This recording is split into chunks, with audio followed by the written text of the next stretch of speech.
မင်းစီးပွားရေးလုပ်လို့မရဘူးမင်းမှရင်းနေမရှိဘူးမင်းစင်ကြေးပေးမနေနဲ့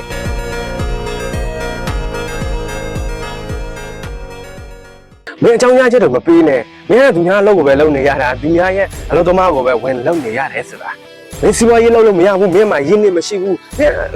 မင်းစင်ကြေးပေးမနေနဲ့မင်းကကိုယ်ပိုင်စီးပွားရေးက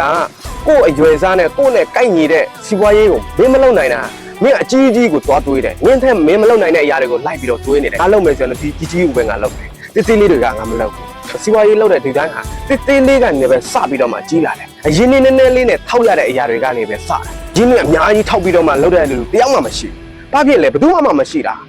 ပထမခြေလန်းဆိုတာကဘယ်သူမှပတ်စံရှိတာမဟုတ်ဘူးသူများလို့တမဘဝကနေပဲရထားတဲ့ဝင်ငွေတွေနည်းနည်းပါးပါးကနေပဲဆောင်းပြီးတော့အဲ့ဒီအရာကိုပဲရင်းနှီးလုပ်ပြီးတော့တုံးချက်တစ်ခုတိဆောက်တာအဲ့ဒါကြတော့အဲ့လိုမျိုးမဟုတ်ဘူးဟာရင်းနှီးမရှိဘူးကျွန်တော်လုပ်ရမယ့်အရာတွေဒီရပါ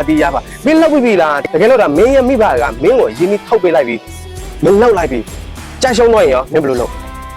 မင်းမမလုပ်ဘူးလားဒါကြောင့်မင်းသေးလေးကနေပဲစလောက်မှကြီးလာတဲ့အခါကျမင်းထိုင်နိုင်တာကြီးကနေသေးလောက်သွားတဲ့လူမရှိဘူးသေးလေးကနေပဲကြီးအောင်လုပ်တဲ့လူပဲရှိတယ်ဒါကြောင့်မင်းကစီးပွားရေးလုပ်ချင်တဲ့ဆိုရင်တော့မင်းအကြောင်းပြချက်တော့ပေးမနေနဲ့မင်းကမရှိဘူးမင်းကငွေမရှိဘူးမင်းကမပြည့်စုံဘူးမင်းကဟိုကမရှိတရားမရှိလိုက်ပြီးတော့အကြောင်းပြချက်ပေးမနေနဲ့